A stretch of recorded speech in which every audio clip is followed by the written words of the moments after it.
ഡൽഹിയിൽ 19-കാരനെ കുത്തിക്കൊലപ്പെടുത്തി വാഹനമിടിച്ചതിനെ തുടർന്നുണ്ടായ സംഘർഷമാണ് കൊലപാതകത്തിലേക്ക് എത്തിയത്.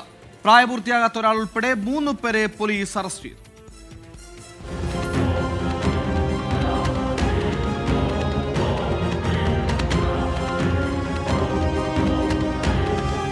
ഡൽഹി ഷക്ധാരയിലെ ഗീതാ കോളനിക്ക് സമീപം വെള്ളിയാഴ്ച രാത്രിയാണ് കൊലപാതകമുണ്ടായത്. 19-കാരനായ യാഷാണ് കൊല്ലപ്പെട്ടത്. മുഹമ്മദ് അമാൻ, ലക്കി എന്നിവരുൾപ്പെടെ 3 പേരെ പോലീസ് അറസ്റ്റ് ചെയ്തു. സ്കൂട്ടറിൽ വീട്ടിലേക്ക് മടങ്ങുകയായിരുന്നു യാഷ്. ഇതിനിടെ യാഷിന്റെ സ്കൂട്ടർ പ്രതികളുടെ വാഹനവുമായി കൂട്ടിമുട്ടി. തുടർന്നുണ്ടായ തർക്കമാണ് കൊലപാതകത്തിലേക്ക് എത്തിച്ചത്.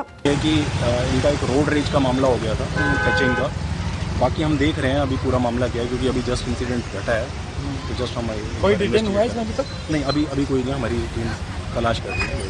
പ്രതികൾ യാഷിനെ പിന്തുടർന്നു. ഇതിനിടെ മുഹമ്മദ് അമാൻ കത്തി ഉപയോഗിച്ച് പിന്നിൽ നിന്നും യാഷിനെ കുത്തി. നാട്ടുകാർ ചേർന്ന് ആശുപത്രിയിൽ എത്തിച്ചുവെങ്കിലും ജീവൻ രക്ഷിക്കാനായില്ല. എന്നാൽ കൊലപാതകം ഗൂഢാലോചനയുടെ ഭാഗമാണെന്നാണ് യാഷിന്റെ കുടുംബത്തിന്റെ ആരോപണം. 24 ഡൽഹി.